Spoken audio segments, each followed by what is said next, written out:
네, 지난 시간에는 일기 1758번 참고해서 그리스도의 파스카 신비의 원천을 두는 성사는 하나님 자비의 특별한 계시입니다. 여기까지 했죠.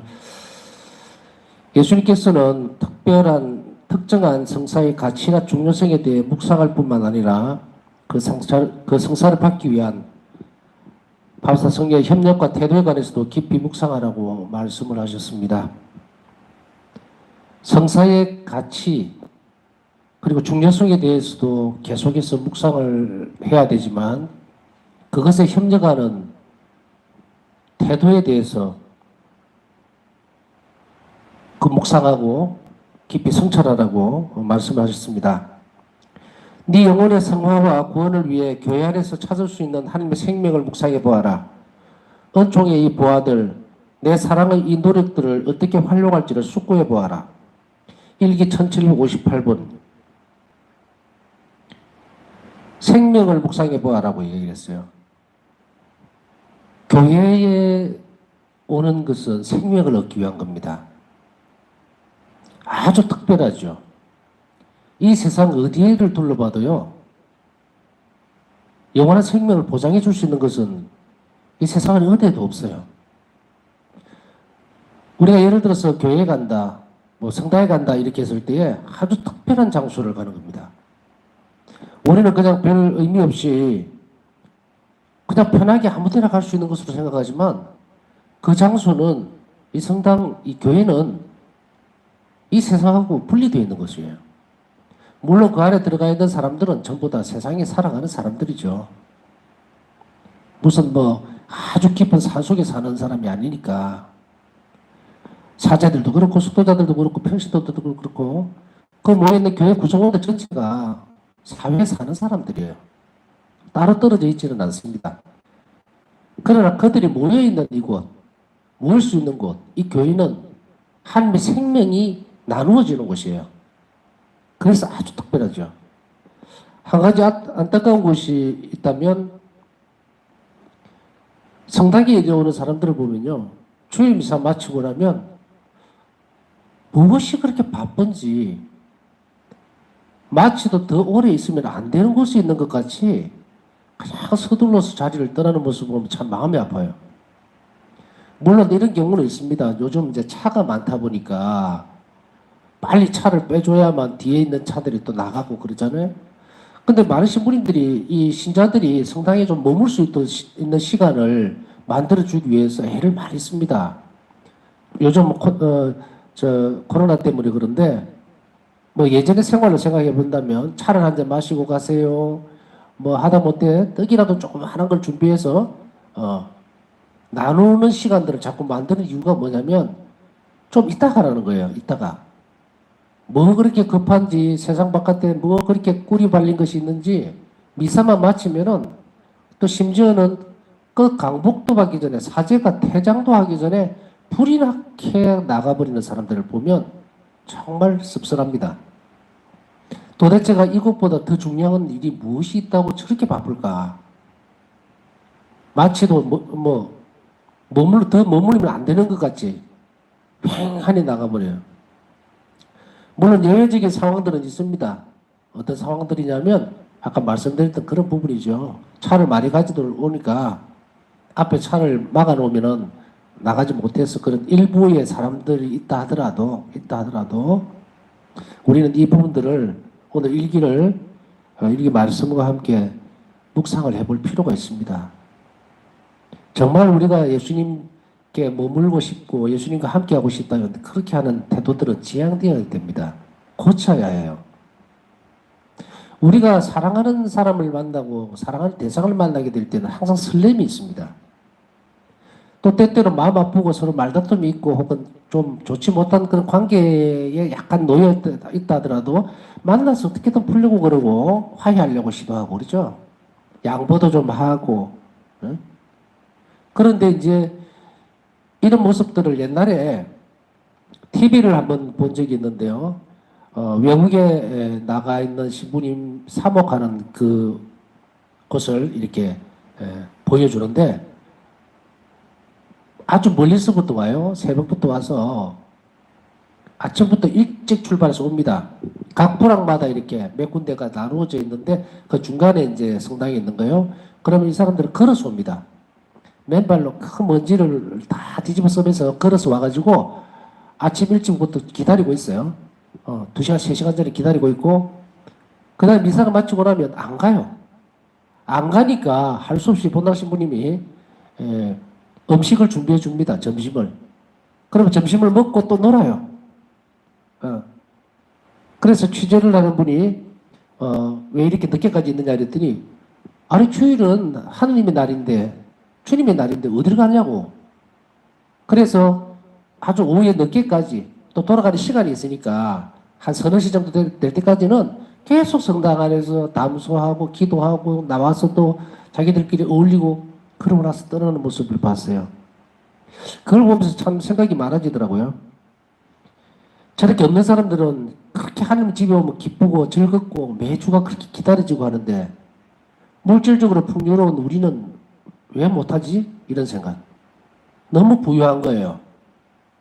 사실 없다 그래도 그들에 비하면 우리는 옷도 한두 벌이 더 있을 것이고 신발도 더 나은 것을 신고 있을 거고 그 사람들은 맨발에 그냥 먼지 구덩이를 그냥 걸어 다니는 거예요.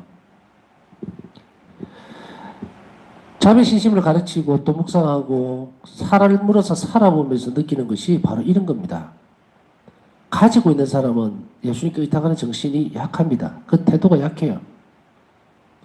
열심히 한다고 하더라도 나는 이 정도는 없겠지 하지만 사실은 우리보다 더 못한 사람들이 없기 때문에 하나님께 더 기대고 있다는 모습이 참 신기한 게 아니고 부럽다. 되게 올바른 태도인데 어떻게 그들의 삶의 태도의 모습들이 의탁의 학교를 가르치면서 또 자비신심을 가르치면서 어떻게 그렇게 맞아떨어지는 건지 없으니까 하나님께 더 많이 매달리고 하나님 외에는 더 없어 보이고 세상적인 것은 없어요. 더 이상 가질 수 있는 것이 없으니까 의탁의 태도를 가르치면서 그랬죠. 가진 것이 많을수록 절대로 하나님께 의탁하지 않는다고. 우리 스스로가 없다고 생각하지만 그러나 우리의 의탁의 태도가 부족하다면 우리 너무 많이 가지고 있는 거예요. 시간도 너무 많이 가지고 있고 물질적인 것만 갖고 얘기해서는 안 됩니다. 뭐 옷이라든지 뭐 자동차 이런 걸 안 떠나서 그런 것만 가지고 비교를 하는 것이 아니고 마음이 너무 부자예요. 마음이 너무 부자라. 하느님을 차지하기보다는 우리 마음이 너무 부유해서 넘쳐납니다. 하느님께로부터 멀리 떨어져 있는 사람일수록 더 그래요. 우리는 이런 지점을 이제 역으로 보려고 그럽니다. 뭔가를 비난하고 잘못됐다 나무라는 게 아니라는 거 아시죠? 역으로 이렇게 봐보면 내가 하나님에게서 많이 멀리 떨어져 있을 때는 내가 가진 것이 많구나 하는 것을 아시면 돼요. 비워내라는 말을 쓰지 않겠습니다. 항상 저는 채우라는 말을 쓰거든요. 뭘 비워내라 그러면 억지로 뜯어내고 뭘 이렇게 고민을 해. 그거 아니고 하나님께 의탁하는 태도를 깊이 있게 묵상하다 보면 채워지거든요. 하나님 사랑으로. 그래서 또 그리스도교는 어떠다 그랬습니까? 채우는 종교지 비우는 종교가 아니라 그랬어요. 그래서 자꾸 비움에 대해서 가르치진 않습니다. 저는. 뭘 버리십시오. 뭘 잘라내고 무슨 고치고 그게 아니라 따뜻한 물이 계속 들어오면 찬물은 동화되기 마련이에요. 밀려납니다. 그러니 우리는 그런 것을 연연히 하지 말고 하나님께 의탁하는 태도를 끊임없이 고양시키고 묵상하고 키워나가고 은총을 바라고 기도하면 사랑이 채워지면 자연적으로 밀려나 버려요. 그렇기 때문에 강요하지 않습니다. 이런 부분들에 있어서 하나님께 머물러 있는 것 바로 그거예요. 오늘 일기 1758번이 하는 것이 이겁니다.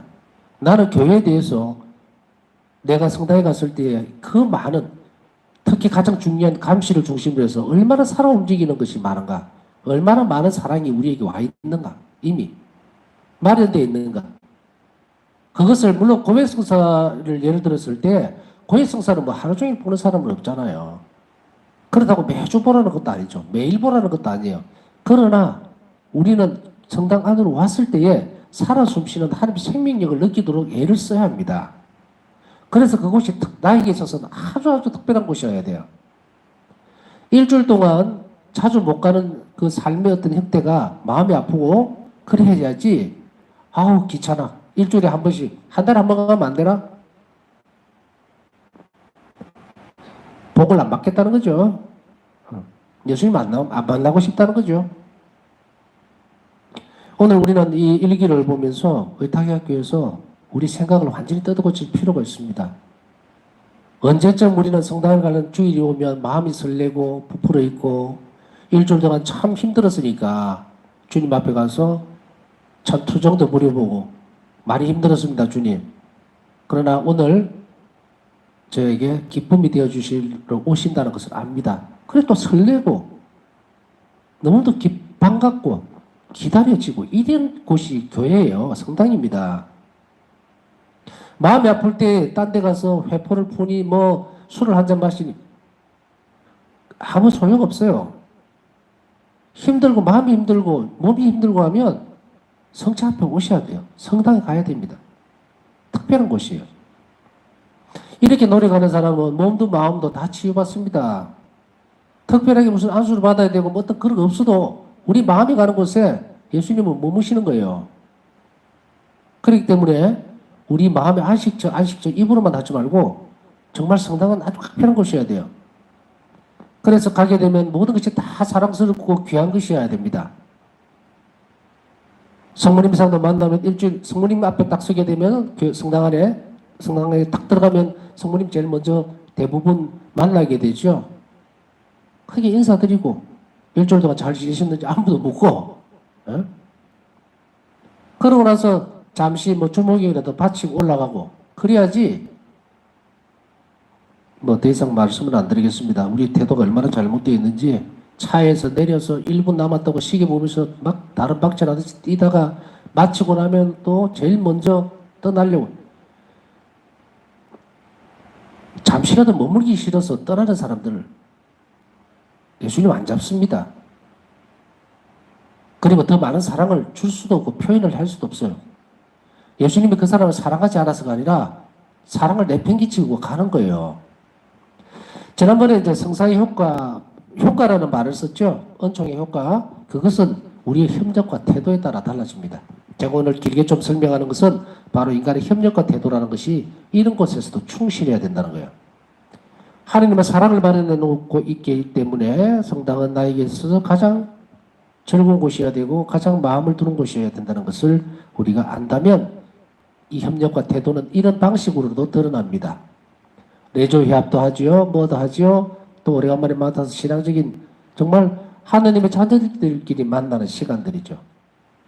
물론 그 사이에는 조금 불편한 사람들도 있을 수 있겠지만 그러나 그것은 그렇게 마음에 두지 마시고 항상 그곳이 내가 하느님을 만나는 곳이고 또 내게 부족한 그런 은총들을 청하는 곳이라는 것. 그걸 자꾸 느끼는 것이 이게 태도의 변화예요. 그리고 그런 태도로서 자꾸 바뀌어가면 우리는 하나님께 더 가까이 갈 수가 있게 됩니다. 그 다음에 세례는 초자연적인 삶 전체의 기초라는 사실을 이해하면서 바우스타 수녀는 기도했습니다. 초자연적인 삶이라는 것은 신앙생활입니다. 초자연적인 삶이라는 것이 그 신앙생활의 기초가 세례지요. 그래서 입문성사라고 합니다. 세례성사를.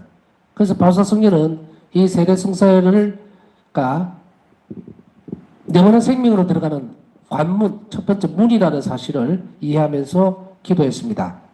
오 하느님, 제가 당신의 가족이 되도록 해주는 거룩한 세례성사에 대해 감사드립니다. 이것은 제 영혼을 변화시켜주는 말할 수 없이 큰 선물입니다. 일기 1286번. 그렇죠. 세례성사를 통해서 우리는 무엇으로 불립니까? 이제 종이 아닌 하나님의 자녀가 되는 거예요. 하나님의 자녀는 권리를 가지고 있으면서도 동시에 의무도 지닙니다. 자녀로서 아버지에게 해야 될 일을 그걸 충실하게 해야 되고 그리고 권리는 뭡니까? 자녀로서 살아가는 은총을 마음껏 누릴 수 있는 그런 권리도 가집니다. 그렇기 때문에 우리가 얼마나 놀라운 변화입니까? 이 부분을 끊임없이 잘 숙고해야 됩니다. 나는 하나님의 자녀다. 하나님이 내 아버지시다라고 하는 이 놀라운 신비에 대해서 정말 깊이 있게 묵상하고 늘 생각하고 그리고 우리 삶이 그곳에 초점이 맞춰져 있으면요. 절대로 수줍어서 살지 않습니다. 불행하다고 느끼지 않습니다. 가난하다고 느끼지 않습니다. 그리고 걱정하지 않습니다. 왜? 나는 자녀고 하느님은 우리 아버지시기 때문에 저를 돌봐주실 거라고 믿으니까. 이것이 행복이죠. 이것이 행복이에요. 이 땅에서 누릴 수 있는 행복을 이미 우리는 자녀가 되는 순간에 받았음에도 불구하고 왜 그렇게 불행하다고 느끼고 사는지, 왜 하나님께 그렇게 멀리 떨어져 있다고 생각하고 있는 것인지 우리는 잘못된 우리 신앙적 태도를 고쳐나갈 필요가 있습니다. 이처럼 파우스트 수녀는 세례를 통한 변화를 영혼의 변화라고 불렀습니다. 그렇습니다. 세례는 우리 영혼을 변화시킵니다. 물질적으로, 물리적으로 눈으로 보고 확인할 수 있는 것이 아니지만 그러나 우리 신앙 안에서 분명히 우리 영혼이 세속적인 영혼에서 영원한 생명으로 넘어갈 수 있는 영혼으로 바뀌어버렸어요. 이것을 왜 우리가 느끼지 못하느냐면 100번, 1000번 강조하지만 신앙생활을 제대로 안 하니까 이 변화를 내가 못 느낀다는 거예요. 변화는 이미 되었어요. 그것은 잘못된 신앙생활 때문에, 잘못된 태도 때문에. 결국 잘못된 태도와 잘못된 신앙생활의 모습이라는 건 뭡니까? 의탁하는 태도가 없을 때 하는 이야기예요. 의탁의 태도가 없는 사람, 영혼의 변화를 전혀 느끼지 못합니다. 우리는 세례를 통해서 죄에서 벗어났습니다. 그래서 첫 번째로 새로운 피조물, 고린도후서 5장 17절, 새로운 피조물로서 하느님의 양자가 되면 우리 친자가 아닙니다. 예수님으로 인해서 양자가 됐어요. 그러나 양자지만 뭐합니까? 상속자가 된 거예요. 상속, 예수님 때문에. 하나님께서 마련해놓은 그 영원한 생명, 영원한 선물, 그것의 상속자가 된다. 놀라운 일이죠. 우리 양자가 돼가 있는데 뭐가 겁이 납니까? 살면서 몸이 아프고 건강이 안 좋고 그건 뭐 걱정을 합니까? 물질적으로 좀 모자라면 부족하면 달라고 그러세요. 우리가 살아가는데 잘못된 것을 청하지만 않으면은 하나님은 다 마련해 놓고 주십니다. 대신에 그릇을 잘 준비해야 한다. 그 다음에 두 번째로는 신적 본성을 나눠봤습니다. 베드로후서 1장 4절. 신적 본성을 나누어 받는다는 것은 뭡니까? 영원한 생명에 참여할 자격이 주어졌다는 이야기죠. 신적 본성을 나눠 받음으로써 성령의 궁전. 그 다음에 세 번째로 성삼위 거처. 요한복음 14장 23절 참고하십시오. 성삼위 거처가 됩니다. 그리고 네 번째로 천상왕국을 상속받는 상속자로 더 높여지고 상속자가 되는 거예요. 그 다음 다섯 번째로 그리스도의 파스가 신비 안에서 그 왕직, 예언직, 사제직을 함께 나누게 됩니다. 자, 얼마나 대단한 존재가 되었는지 아시겠어요? 우리는 세례 성사를 통해서 이렇게나 귀한 사람이 되어 있는데 왜 귀한 신부를 버리고 추하게 살려고 하는 건지, 겸손해서 낮은 자리로 가는 것이 아니라 왜 종의 모습을 자꾸 취하려고 하는 건지 우리는 그것을 잘 살펴봐야 됩니다. 상속자면서 성삼위 거처가 되고 성리의 궁전이 되고, 그러나 이것을 누릴 수 있는 것은, 자녀로서의 이 특권을 누릴 수 있는 것은 무엇을 해야 된다? 하나 예를 들면 성리의 궁전이 되기 위해서는 무엇을 해야 됩니까? 집만 지어놓으면 됩니까? 성령께서 머무시려면 어떻게 살아야 됩니까? 바오로 사도 말씀처럼 이제 영의 인간으로 태어났으니 영으로 사십시오. 그래서 성령께서 지독하기도 싫어하는 것은 하지 마십시오. 유혹에 빠지는 것, 또 뭡니까? 불화, 탐욕, 이런 모든 것들.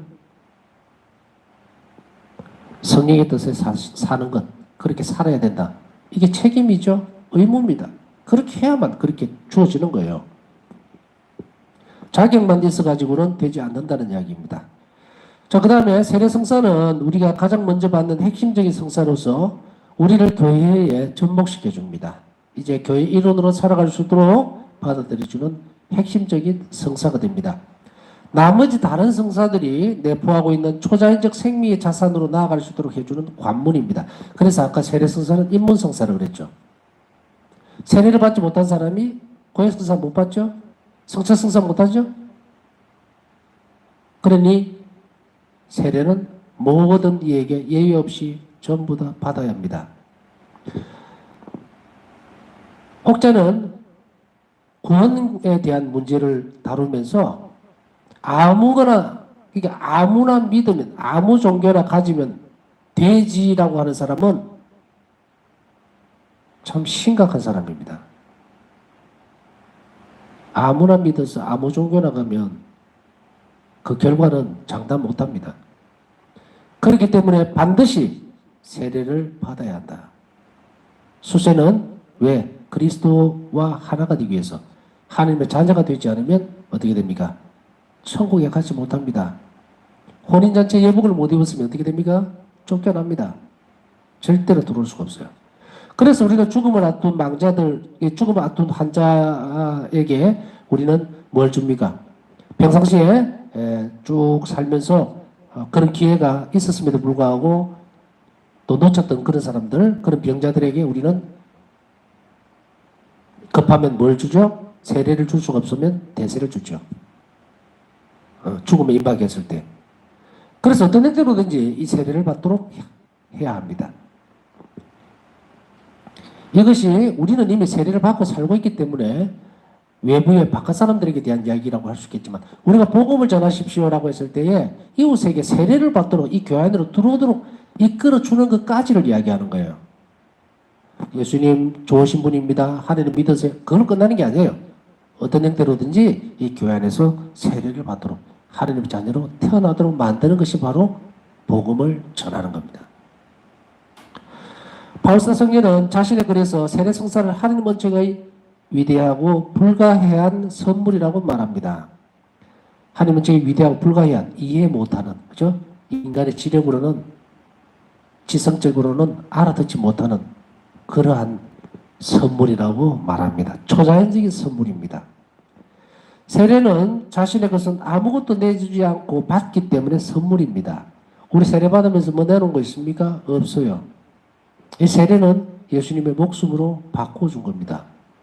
순수한 한 자비의 선물이에요. 이것이 세례입니다. 그리고 세례는 죄인들에게 베풀어지기 때문에 은총입니다. 그렇죠? 죄인이 이제는 하나님의 자녀로 바뀌면서 새로 태어나서 새로 시작할 수 있기 때문에 은총이라는 이야기입니다. 세례는 인간 편에서의 어떠한 공로도 가정하지 않은 선물이기 때문에 세례 성사에서 하나님의 자비는 예외적인 방법으로 드러났습니다. 그 다음에 세례 성사에서 죄를 씻은 후 다시 죄를 범한 신자들은 고해 성사에서 잃어버린 신적 생명을 회복할 수 있습니다.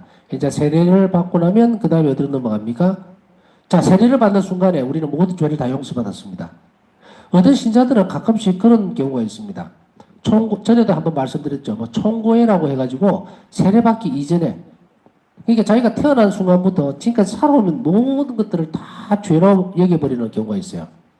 누가 그렇게 가르쳤는지 아니면 강박관념에서 내어친 건지 그건 모르겠지만 그거는 세례받기 이전은 죄 고백을 할 필요가 없습니다. 고해성사 안에서 내용으로 다루어지지 않아요. 왜냐하면 그때는 하나님을 몰랐던 시기예요. 그리고 태어났잖아요. 새로 태어났는데 새로 태어났는데 과거가 어디 있습니까? 지금 막 간단지기로 금방 태어났는데 얘한테 과거가 있어요? 과거는 없습니다. 근데 왜 그걸 억지로 끌어가지고 부수를 만들려고 그래요? 그럴 필요가 전혀 없다. 그래서 그런 것들 때문에 지금 현재적 삶이 불행하다고 느낀다면 그것 또한 유혹이고 어둠입니다. 어둠은 유혹이에요. 세례받기 이전에 어떤 살아왔던 그 모든 일들이 새로 태어났는데 이제 새로 시작하는데 왜 그게 걸림돌이 되느냐? 그렇지 않습니다. 그렇기 때문에 만일에 우리 중에서라도 그런 분이 있다면 다 떠나보내라. 내가 세례를 받은 그 순간에 받았던 하나님의 그 크신 은총, 그 많은 죄들, 하나님을 알지 못했을 때 지었던 그 많은 죄들을 전부 용서해주고 새로 태어나게 해주신 하나님께 감사하는 그 지점에서 시작한다면 우리가 결함을 비우거나 하나님을 사랑하지 않을 이유는 한 군데도 없다.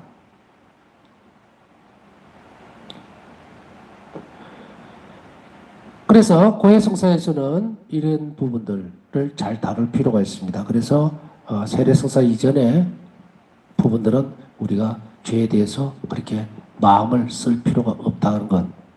그렇다고 하더라도 인간적으로 너무 힘들고 하면요, 뭐 보석한다 치고 그냥 옛날에 내가 세례받기 전에 이런 참 큰 잘못도 저질렀는데 그게 무거우면 그 선행으로 바꾸세요. 신자로서 열심히 살면서 자선도 하고 자비로운 사람이 되면 됩니다. 더 많은 것은 그렇게 노력하시면 됩니다. 고해성사는 이제 이 부분으로서 신적 생명을 회복할 수가 있는데, 왜냐하면 인간은 어떻게 됩니까? 세례를 받고 나면 그 다음 첫 고해를 하죠. 참 첫 고해 문제가 나와서 그런데 참 놀라운 일을 많이 발견합니다. 세례성사를 받고 첫 고해를 3년 만에 하는 사람을 봤어요? 이거 큰 문제죠. 큰 문제입니다. 그러면서 어떻게 또 영성체를 하고 있었는지 이해가 가지 않는데, 여하튼 주변에서라도 세례성사를 받고 나면 천정성체 꼭 하셔야 됩니다.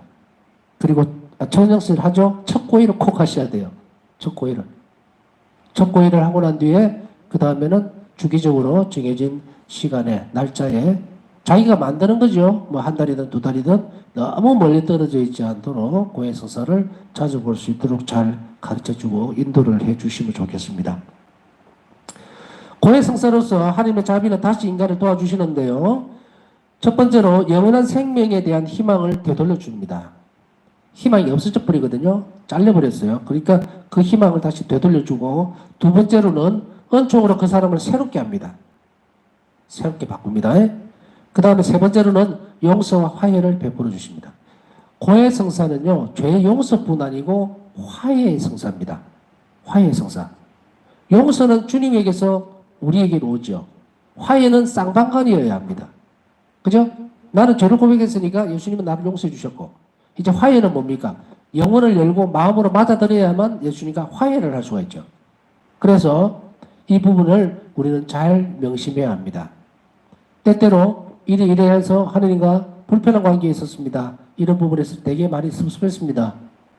제 기도를 안 들어준 것 같아서 너무 많이 실망할 때도 있었습니다. 이런 부분도 있을 수 있잖아요. 그 부분을 화해를 해야 한다는 거예요.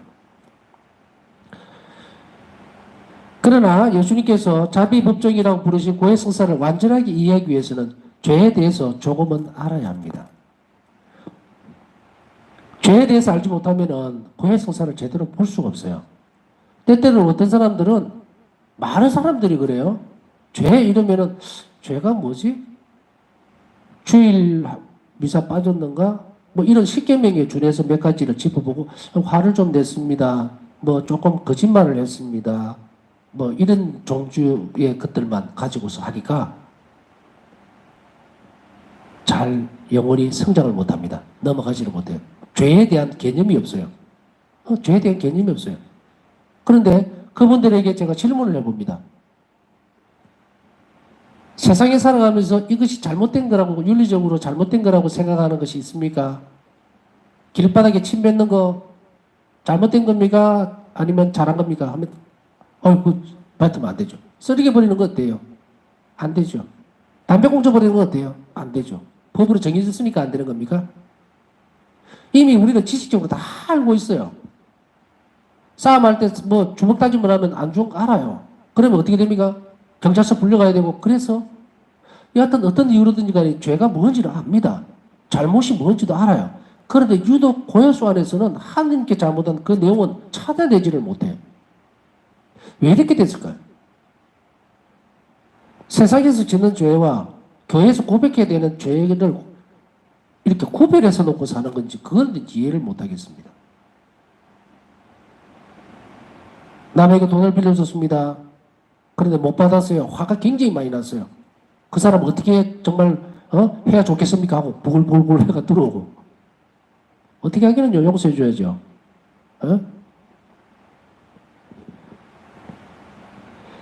여하튼 이런 부분들에 있어서 혼선을 많이 빚기 때문에 죄에 대한 정의를 새롭게 내줘야 됩니다. 그래서 다음 시간에는 하나님의 너그러우심으로 용서를 받게 되는 죄란 무엇인가에 대해서 좀 살펴볼 겁니다. 뭐 국민학교 학생들도 아니고 세상 살면서 뭐 어떻게 되면 잘못된다는 거 뻔히 알면서 무단횡단하면 안 됩니다. 교통법규 어기면 안 됩니다. 신호등 어기면 신호 빨간불일 때 지나가면 안 됩니다. 다 알잖아요. 잘못이 죄거든요. 그런데 이렇게는 잘 알면서 왜 하느님하고 나하고 고해수 안에서 성찰되어지는 죄에 대해서는 모르세요? 모르겠습니다. 기억이 잘 안 나는데요. 특별하게 뭐 죄진 거 없습니다. 그냥 집에만 가만히 있었는데요. 뭐 그게 과연 예수님은 그런 사람에게 뭐라고 얘기를 하시겠어요? 네가 자비를 베풀지 못한 것이 죄라고 얘기하시겠죠? 남은 시간 우리는 죄에 대한 성찰은 특별한 은총이 필요해요. 기도가 필요합니다. 그냥 가만히 앉아가지고 내 머리로 생각해서는 죄를 대해서 우리는 잘 못 찾아냅니다. 양심에 대한 부분만을 성찰할 수는 없어요. 우리 영혼 안에서 일어나는 변화들을 보고 그리고 무엇이 주님 마음을 상하게 해드렸는지 그것을 찾아내는 것이 중요한 부분이거든요. 그래서 우리는 남은 시간 묵상하면서 주님께 우리 죄에 대해서 우리의 잘못들에 대해서 늘 예민하게 잘 찾아볼 수 있고 또 섣불리 그냥 두리뭉실하게 그냥 인정하고 넘어가지 않도록 그런 은총을 청하면서 남은 시간 주님 안에서 좋은 결과 죄의 성찰에 대한 좋은 결과를 주십사하고 묵상하도록 하겠습니다.